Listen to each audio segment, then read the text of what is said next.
Glory days, they'll pass you by. So go the lyrics to a popular song. But author Max Lucado has something very different to say about glory days. Take a look.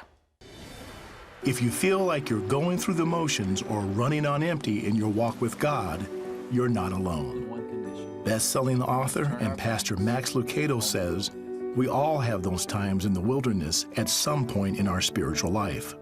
In his latest book, Glory Days, Pastor Lucado shares how you can leave the wilderness behind and start living up to your God-given potential.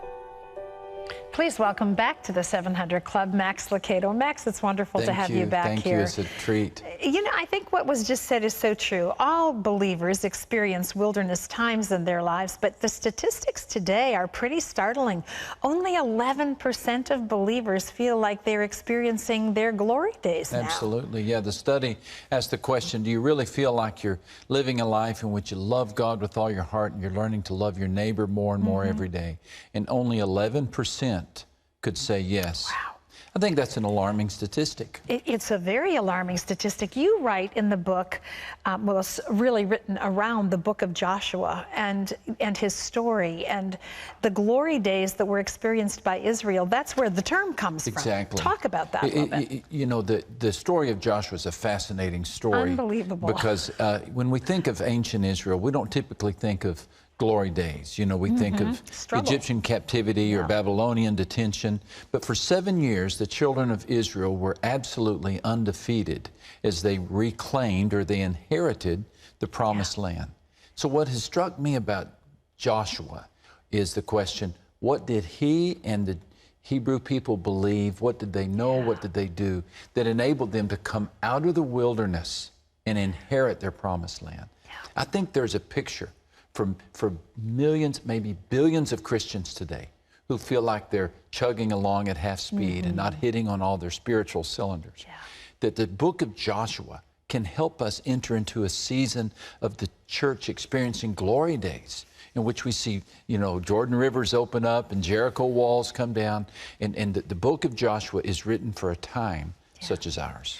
You know, we read the scriptures on a regular basis, but when you write, you open them up to us in such a fresh way. And what you're writing here so aligns with what we see going on.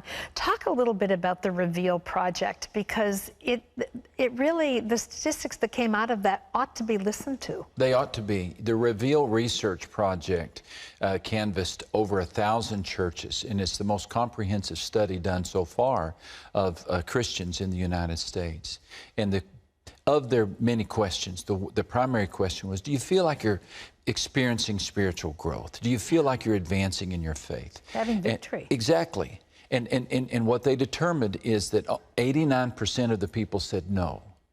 And so there's a vast population of Christians who feel stuck in their faith. So why is that? Why, I mean, if the promises are there and the glory is to be for now, why aren't we walking in it? I think we get used to the wilderness. I do. I think the children of Israel are a testimony to people who've come out of Egypt but not entered the promised land because they just don't know. They're unaware of the big idea to me in the book of Joshua is that they inherited God's promises.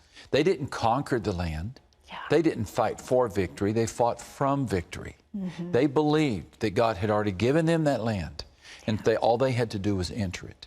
Well, the same language is used for Christians. The Apostle Paul says we are co-heirs with Christ.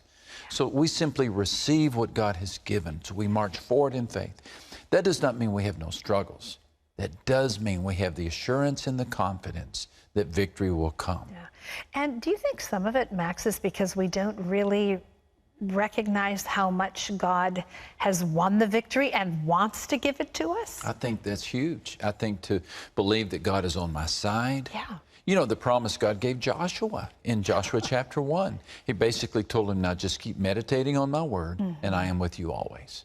Those are the big ideas. Well, we can do that. Yes, we can. I think we like to make it think there's some secret code or there's some mystical part that we're missing out on. Well, one of the things you say strongly in the book, and I think is so significant to us today, is that there's only one thing that we have to do to really gain this, and that's to turn away from where we were in the wilderness and head for the victory. You know, it seems like a lot of people today are living with one foot in the kingdom and the other foot planted firmly in the world. Absolutely. The children of Israel had to take that step of faith, didn't they? Yeah. They had to go across. And we're talking about 2 million people. We're talking about 40,000 soldiers.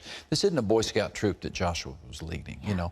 And so they had to mobilize themselves and step forward in faith, not knowing how the Jordan River was going to open, not knowing what they were going to do with Jericho, the stronghold of evil in the Promised Land, yet they stepped forward in faith. So what we have to do is to say, okay, I've had enough of this wilderness wandering. I'm going to move forward in faith. I'm going to trust that God is with me. Yeah. Trust that I truly am an heir of Christ. I'm going to receive everything He has for me. I'm going to meditate on His Word. That came out in the Reveal research, that those who are growing in their faith meditate on God's Word on a regular basis. We can do that and move forward in our faith. Do you think this is one of the reasons that people are flocking to see War Room today? Oh, I do. You know, I do. it's like a restoration, exactly, in a sense, in your spirit. You've got this. And you know what, Terry, I have high hopes about this generation. I really do. I know we have a lot of bad news and things we're concerned about, but when the days are darkest, the light is the brightest, right? And I'm seeing the church begin to rally. I'm seeing some gatherings and some breakthroughs. You know, the great work that you've done here for years and years. We're all moving, I think, in a better, healthy direction. And I think we could be entering into a season of revival, a season of glory days. And to be honest, I'm excited about the future. Well, and the great news is it's a choice. It is. We can have it. It is. We can, in fact, we've been given it. Absolutely. And so I just want to say, if you're struggling in your walk with the Lord, this is the book for you. Max's book is called Glory Days, Living Your Promised Land Life Now. This is available nationwide.